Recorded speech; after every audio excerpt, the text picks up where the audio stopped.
Tiagba, 17 mai 2025.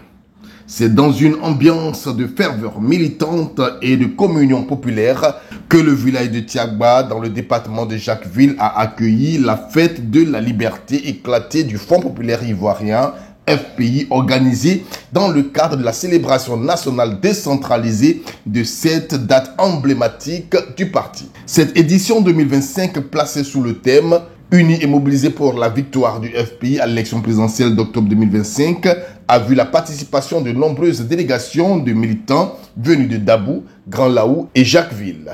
L'événement orchestré par la vice-présidente du FPI chargée de la région des Grands Ponts, Madame Dipro Véronique, a été marqué par des moments forts entre tradition et messages politiques mobilisateurs. En 1999, il y a eu le multipartisme, tout le monde arrive à s'exprimer. Et c'est la liberté d'expression. Et c'est ce qu'on fait aujourd'hui. Je vais vous acclamer pour ça. Aujourd'hui, tout le monde peut parler dans ce... Dès les premières heures de la journée, une procession rythmée par des chants traditionnels haïsis a sillonné le village. Cette marche festive et symbolique, en hommage au président Pascal Affi N'Guessan, a mis en lumière l'ancrage local du FPI et sa volonté de faire vibrer ses valeurs au plus près des populations.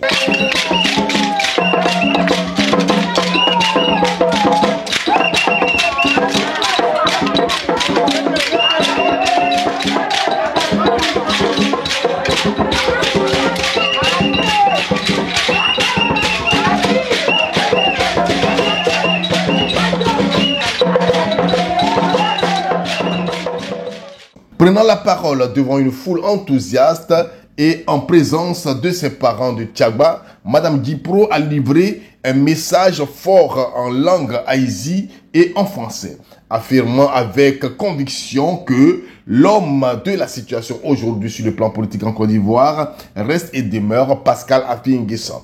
Et nous savons que cette année-là, c'est la fin pour le président Ado.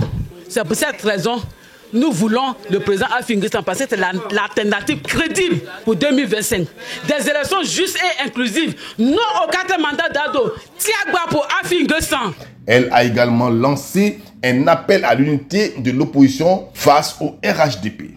Notre pays ne nous appartient plus. Notre pays là ne nous appartient plus.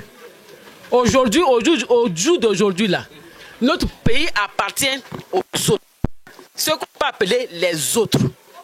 C'est eux, le pays appartient. Ils nous ont tout arraché. Tout. Le SGA vient de le dire. Ils nous ont tout arraché. C'est vrai.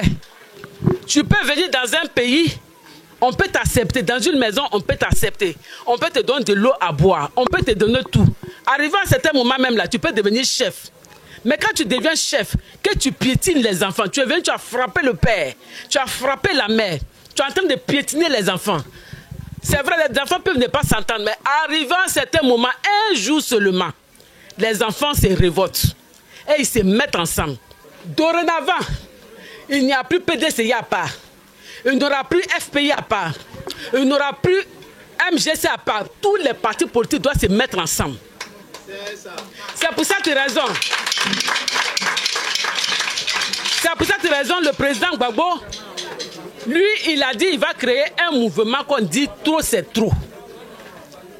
Les autres ont déjà devancé en créant un mouvement qu'on appelle Cap Côte d'Ivoire. Parce que si nous tous on se met dans un même bateau là, si le bateau chavire là, nous on peut mourir. Donc Gbagbo est avec les autres qui sont là-bas, nous aussi on est ici et puis on va se retrouver. C'est pas parce qu'on n'est pas tous ensemble qu'il y a pas là. Non, non, non. Hein. Maintenant c'est fini. C'est fini. On doit tous se lever, se mettre ensemble contre l'ennemi commun qui est Alassane Dramane Ouattara. Cette année, c'en est fini pour le RHDP, a-t-elle lancé avant de dénoncer la radiation des noms des leaders emblématiques de la liste électorale provisoire, qualifiant cela d'atteinte à la démocratie et au droit. Donc Alassane là, il pense qu'en enlevant les noms de quelqu'un sur la liste, on s'est fâché pour dire qu'on a boycotté, mais il a menti. Aujourd'hui là, parce que si on s'est mis pour boycotter, il va rester là. Et c'est ce qu'il cherche, il n'aura pas ça. Non seulement nous allons lutter pour que tous les candidats là, leurs noms soient sur la liste. Il faut que Alassane sache que nous sommes fatigués de lui. On ne veut plus jamais entendre parler de 4 mandats. En Côte d'Ivoire, ici, notre loi nous dit 2 mandats. Nous sommes fatigués. Trop, c'est trop. Et c'est parce que trop, c'est trop que nous sommes ici à chose, comment on appelle, à Tiagba. C'est parce que trop, c'est trop que vous, les femmes, là, vous avez laissé vos enfants, que vous êtes assises ici. C'est pas par gaieté de cœur. C'est pas parce que vous n'avez rien à faire. C'est pas parce que la pêche, il n'y a pas le poisson dedans que vous êtes ici. Mais parce que trop, c'est trop. Je sais que vous êtes venu crier votre ras-le-bol. On ne veut plus des ados. On est fatigué des ados. Non au 4e mandat.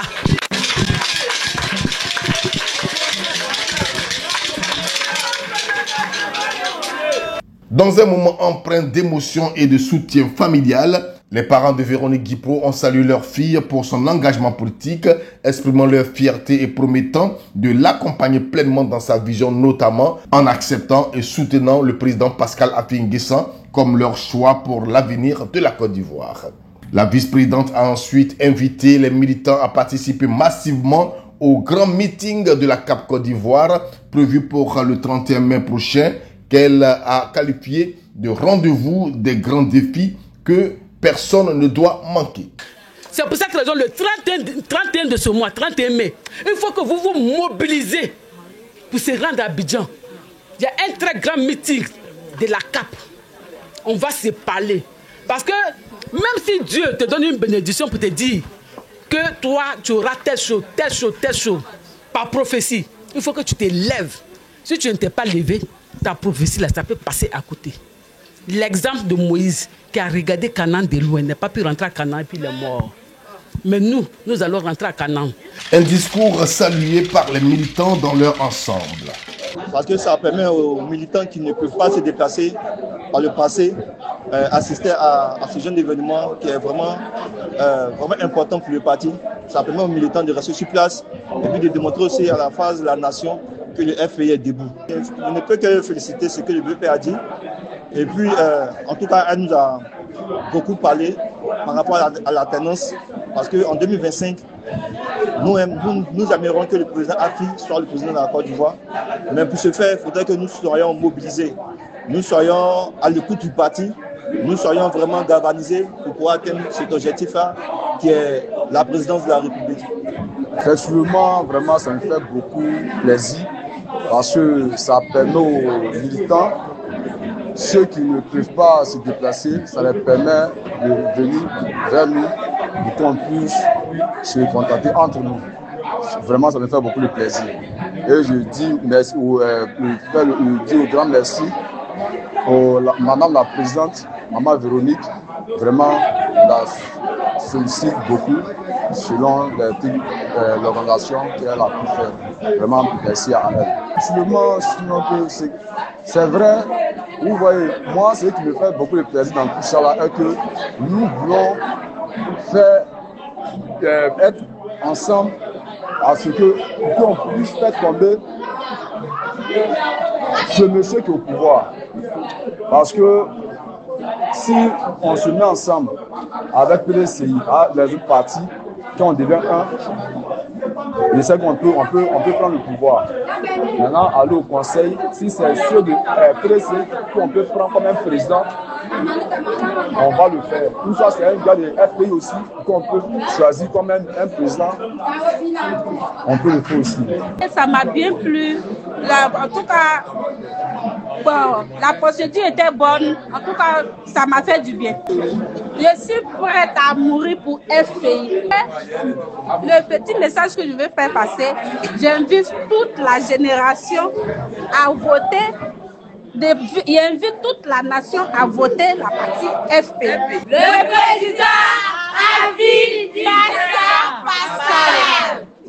Parmi les interventions notables, notons celle de Caroline Latte, secrétaire nationale chargée des grands ponts. Pour elle, le prochain bébé que la mère Côte d'Ivoire mettra au monde s'appelle Pascal Affi N'Guessan, l'homme de la situation. La célébration de Tiagba s'est conclue dans un esprit de détermination et d'unité à quelques mois d'une échéance électorale cruciale. Le FPI, à travers cette édition éclatée, entend bien montrer sa capacité de mobilisation et sa volonté de reconquérir le pouvoir d'État.